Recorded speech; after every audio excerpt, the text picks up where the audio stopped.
அன்பிற்குரியவர்களே, புத்தகத்தின் உலகத்தின் மூலம் உங்களை நான் இன்று நாம் காணப்போவது தினமொருக்குள்ள அதிகாரம் 40 கல்வி. குறள் எண் 397.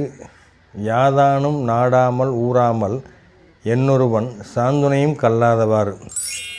பொருள் உரை. இதுக்கு என்ன அர்த்தம்னா, கற்றோருக்கு எல்லா ஊர்களிலும் எல்லா நாடுகளிலும் சிறப்பு என்கிற போது ஒருவன் சாகும் முறையில் கற்காமல் காலம் கழிப்பது ஏனோ அப்படின்னு சொல்லி வள்ளுவர் கேள்வியாகவே கேட்குறாங்க.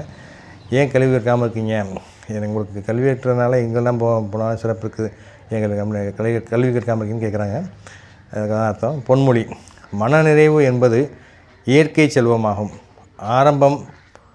ஆடம்பரம் வலிந்து தேடும் வறுமையாகும் அப்படிங்கிற சாக்ரடீஸ்ங்கிற ஒரு அறிஞர்.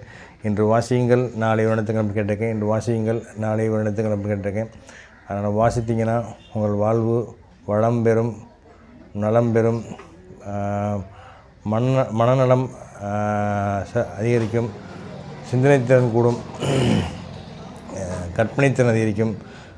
அதனால் வாசிக்கிற எப்போவுமே கைவிட்டுறாதீங்க. தினந்தோறும் செய்தித்தாள் வாசியுங்கள், புத்தகங்கள் நல்ல நல்ல புத்தகம் தேடி வாசியுங்கள், பாம்பன் கிளிநூலகத்திற்கு வந்தும் வாசியுங்கள், நூலகங்கள் எங்கெல்லாம் உள்ளனவோ அங்கெல்லாம் சென்று வாசியுங்கள். அது வாசிப்பு உங்களை வாழ்வை மேம்படுத்தும், வாழ்வை வசப்படுத்தும். நீங்கள் ஒவ்வொரு தினந்தோறும் வாசிக்கிறத ஒரு முறையாகவே கை கொண்டீங்கன்னா நீங்கள் நினைத்ததெல்லாம் அடையலாம். வாசிக்கிறதுக்கு நேரங்கிழமை கிடையாது. அதுக்கு நீங்கள் எப்போ கிடைக்குதோ அப்போ நேரம் கிடைக்குதோ அப்போ வாசிக்கலாம். விடுமுறை நாட்களும் வாசிக்கலாம்.